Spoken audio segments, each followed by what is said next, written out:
You're good. God bless all of you today. Today is Wednesday, September 8th. My name is Leslie Francois, Francois, however you want to call me. I come to you in the name of the church Love, Power, and Grace. Wednesday, September 8th. Love, Power, and Grace, located 1455 Boston Road. Pastor is Michael Lopez, Tabitha Lopez, Sixto Francois, however you want to call it. God bless everybody. I'm excited for today's word. Um, we are following a theme, and I want to follow that theme also, but I also want to announce and remind everyone that this Friday is our first Friday service. This is the first Friday. I think it's been a year and a half, 18 months since we go into the church to have service on a Friday. We've been having Sunday services, but this is the first Sunday we start Sunday school. So we want to make an invitation. We want to extend an invitation to all of you. This Friday is going to start at 7:30, 7:45, first service of the year for Friday. And this Sunday starts our first Sunday school at 10 o'clock in the morning, 1455 Boston Road. All are welcome to join us for our new order of services or back to normal for the year. So the theme of the month is the beauty of his house. Every month that I get to say something about the theme, I always say how much I love the theme. And I absolutely love this one. The beauty of his house. Whose house? The Lord's house, the house of the Lord. And how appropriate for this theme when we're starting our new services or the new order of our services to invite you all to come to the house of the Lord. So I chose to speak about King David. And the reason I chose to speak about King David is the Lord really touched me when I read these verses. The reason I choose to speak about King David is because King David loved the Lord, no doubt. He loved the presence of the Lord. And I want to start by reading some verses. I'm going to read 3 verses. I'm going to be jumping around a little bit, but I want to read these 3 verses just to express to you guys, just to explain how much David loved the presence of the Lord. Psalm 27, 4 and 5 says, "One thing I ask of the Lord, this is what I seek, that I may dwell in his house, in the house of the Lord all the days of my life, to gaze upon the beauty of the Lord and to seek him in his temple." I love that. Beautiful. I love that David makes it about a place. One thing I ask of the Lord, and this is what I seek, that I may dwell in the house of the Lord all the days of my life. He makes it about a place. He makes it about the place. Psalm 122, verse 1 says, "I was glad when they said unto me, let us go to the house of the Lord." That's Psalm 122, verse 1. "I was glad when they said unto me, let us go to the house of the Lord." David makes it about a place again, but he also makes it about a group of people. So in the first one, he makes it about seeking the Lord, but he makes it about a place, seeking the Lord in a place. And the second one, he makes it about a place and he makes it about a group of people. And then Psalm 23, verse 6 says, "Surely your goodness and mercy will follow me all the days of my life. I will dwell in the house of the Lord forever." So here he makes it about a place, but he makes it about God seeking him. He makes it about God seeking him now also. So these 3 verses are all in the Psalms scattered, but they're all written by one man. I don't know how many of you have ever heard a love song or any song that you love.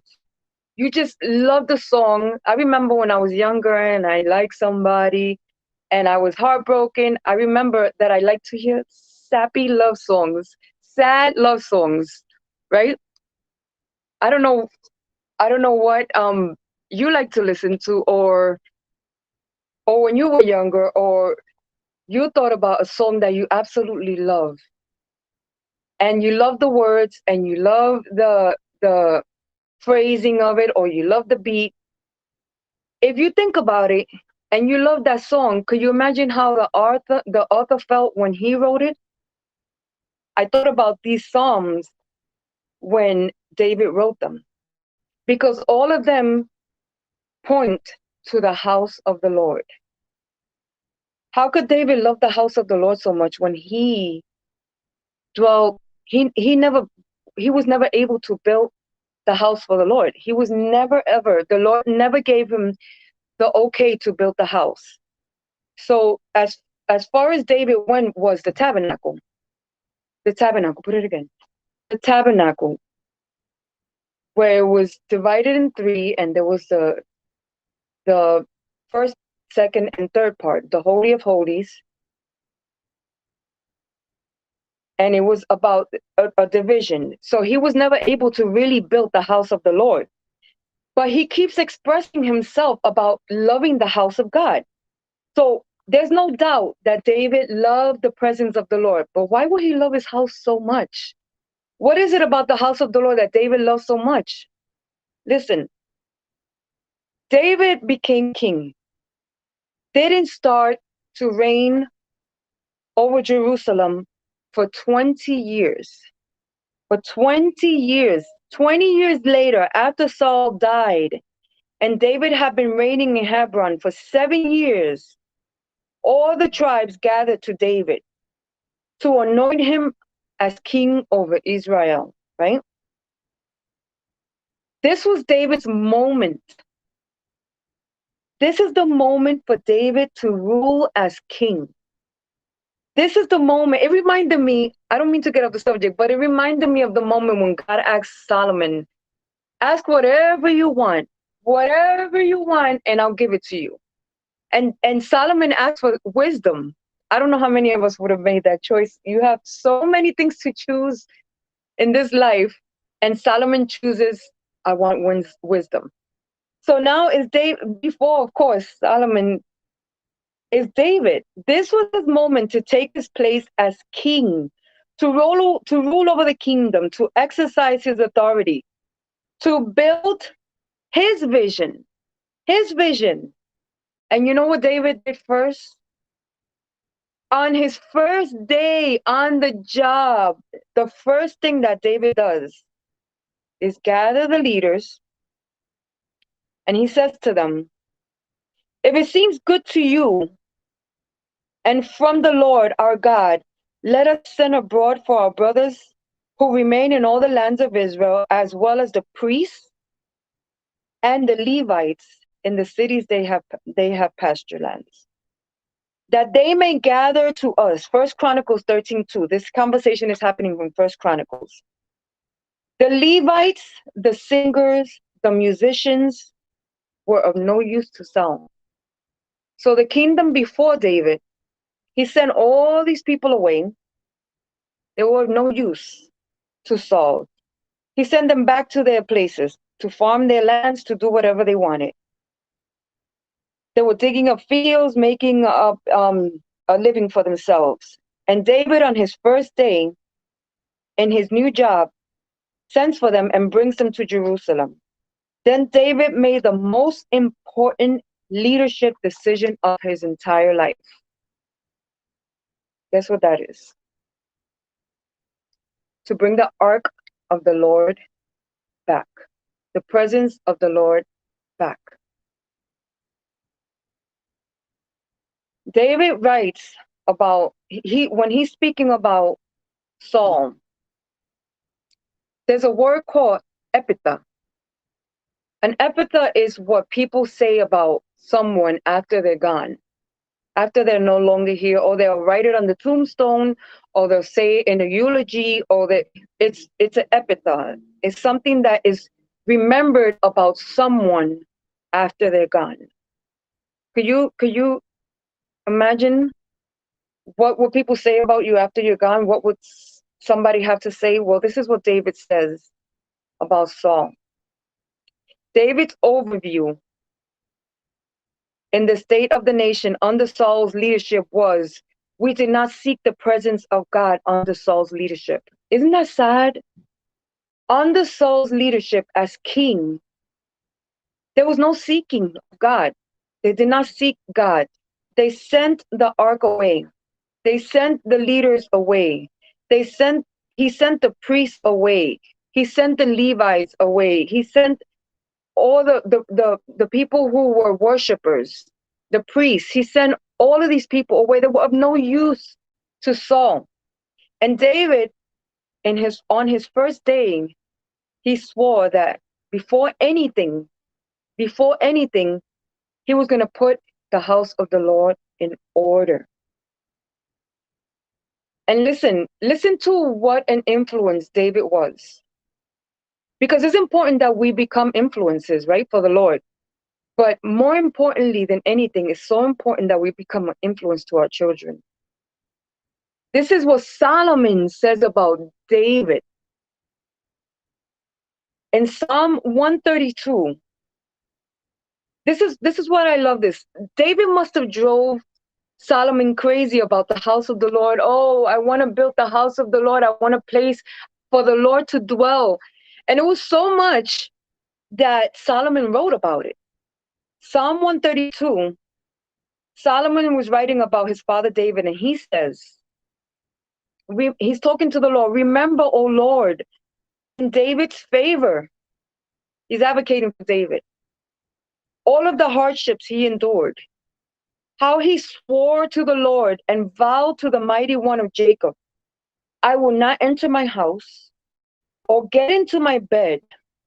I will not give sleep to my eyes or slumber to my eyelids until I find a place for the Lord, a dwelling place for the mighty one of Jacob. Isn't that amazing? The house of the Lord was so important. It was driving him insane. He couldn't rest. He didn't want to sleep. He didn't want to do anything. He just wanted to be in the house of the Lord, in the presence of the Lord. One thing I ask of the Lord, this one thing I will seek. What is it to seek? To search, to go on a quest. One thing I will seek, that I may dwell in the house of the Lord all the days of my life. I was glad when they said unto me, listen, let us go to the house of the Lord. Surely your goodness and mercy. Listen to the way it says it in the Message, the version of the Message. It says in the NIV, surely your goodness and mercy will follow me all the days of my life. I will dwell in the house of the Lord forever. This is him expressing himself. Imagine, a psalm is a song. Usually when somebody writes a song, they are expressing how they feel at the moment. What their surrounding is, how they're feeling, what they're expressing exactly how they feel. And in the Message, it says it like this. Your beauty and love chase after me. David is realizing that the Lord is chasing after him. The Lord is following him. The Lord is ministering to him. The Lord is chasing after him. Your beauty and love chase after me every day of my life. I'm back home in the house of God for the rest of my life. Your beauty is chasing after me. Surely your goodness and mercy will follow me all the days of my life. I don't know how many of you have ever had situations where you felt, had it not been the mercy of the Lord, I would have not made it. Had it not been for the goodness of the Lord, I would have not made it out of the situation. Every time David wrote a psalm, because Psalm 27:4, yes, it says one thing I will seek, but it doesn't start like that. It starts with such sadness and such sorrow. And then there's a connection in the psalm that that he hears himself. He's like listening to himself, what he's saying. And it changes and it makes it personal. It makes it personal. And he mentions God being his God, his God. And he makes it personal, and it kind of erases whatever is between him and God at that moment. He makes it so personal, and he starts to express how he feels about the house of the Lord. So remember, Solomon is saying, remember David's favor. Remember how David felt. I'm advocating for David. David made this vow, and he will make the presence of God the center of his kingdom. There's nothing else that he wanted. He realized that Saul went wrong somewhere. And he realized that the reason that Saul wasn't successful is because he didn't make God the center of his kingdom. He didn't make God, he didn't treat God's presence like it was the most important thing. He sent the ark away. It was on a field somewhere. So he told them to get the ark. It was sitting out in the field, and the very ark that was in the tabernacle of Moses. Could you imagine? The same ark that Moses had, that inside the ark was the 10 Commandments, there was some manna, and there was the staff of Aaron, right? The Ark of Covenant was the throne on which the glory of God manifested on earth above the golden cherubim. Inside contained Aaron's staff, the 10 Commandments, and manna inside. It was the very coverage point between heaven and earth. God's throne on earth was meant to be in the tabernacle.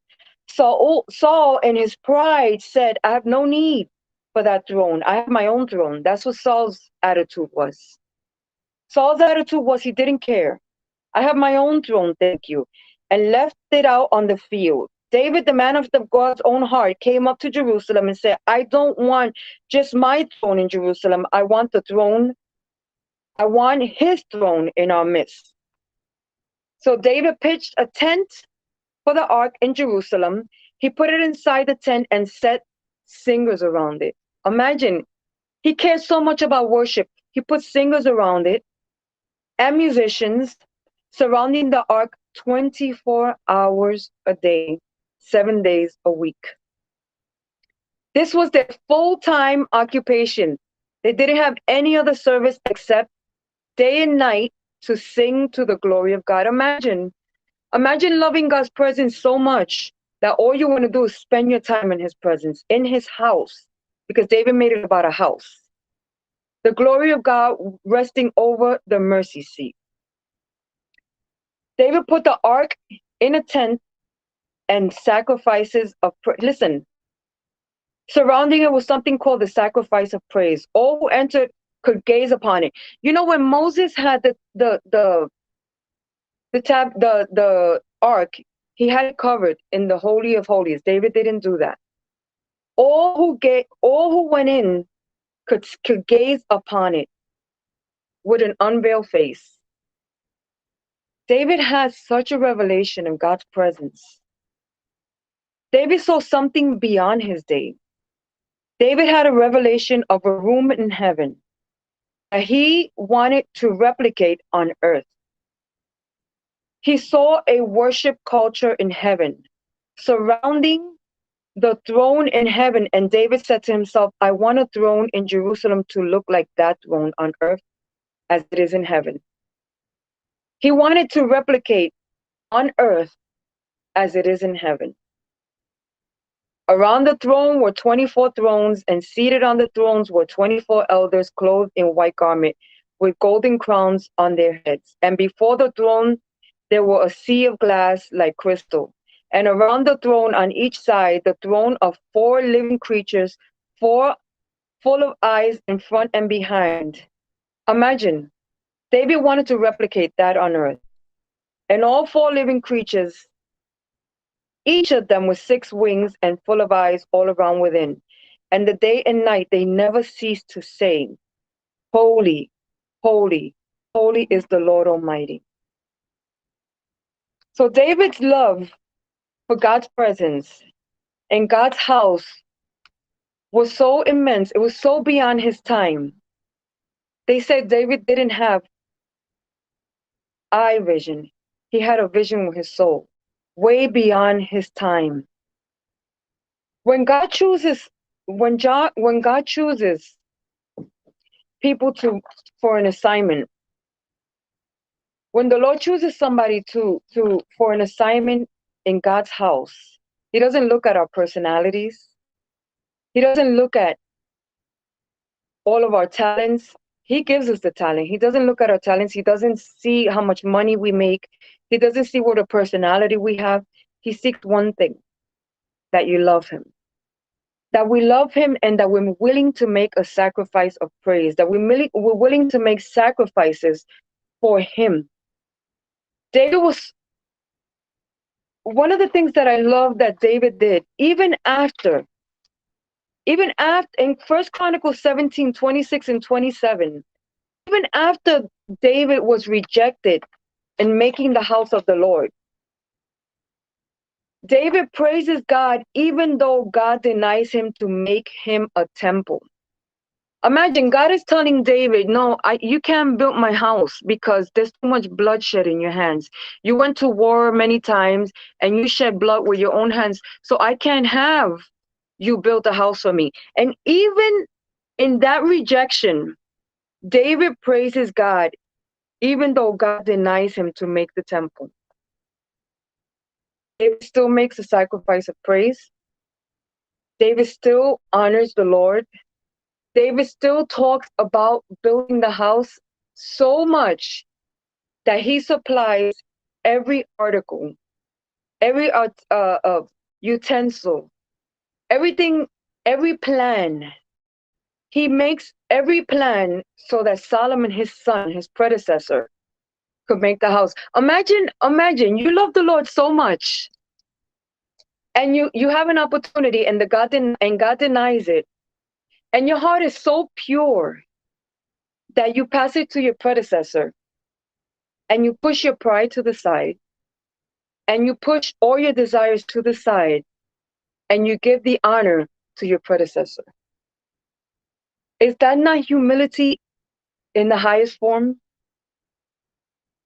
And Solomon takes this example and he builds a house for the Lord. But before he does that, the way he writes about his father and the example that his father gives him about the house of the Lord, that Solomon yearns and loves the presence of the Lord. He learns to love the presence of the Lord through David's writings, through David's examples, through seeing his father, how much he loved the presence of the Lord.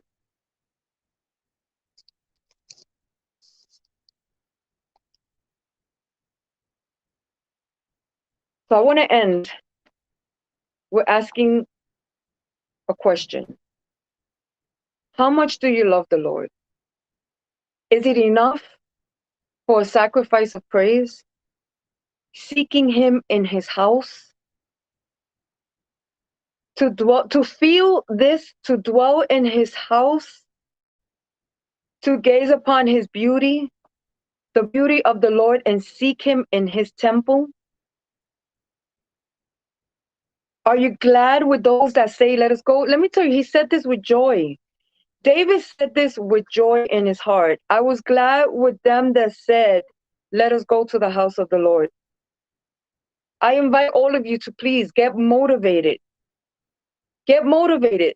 I don't know how many of you have ever been to church and you have been down and out. And a few minutes in the church, a few minutes in the house of the Lord will change your whole day, will change your whole attitude, will change your whole perspective. That we may be able to say with joy, seeking the Lord, I was glad when they said unto me, let us go to the house of the Lord. David made it about a house. I will dwell in the house of the Lord forever. Surely your goodness and mercy has followed me, right? All the days of my life. All the days of my life, because even way before I started to serve the Lord, his mercy and goodness followed me, protected me. What can I do to repay him? Nothing. I can't do anything but give him my heart. There's nothing else that I could do but give him my heart.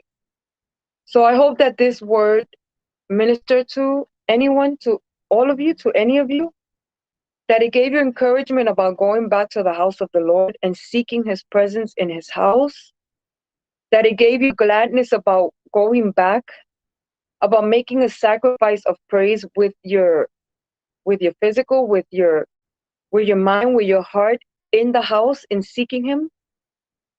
I hope it encouraged someone. God bless all of you. God keep you. God bless all of you.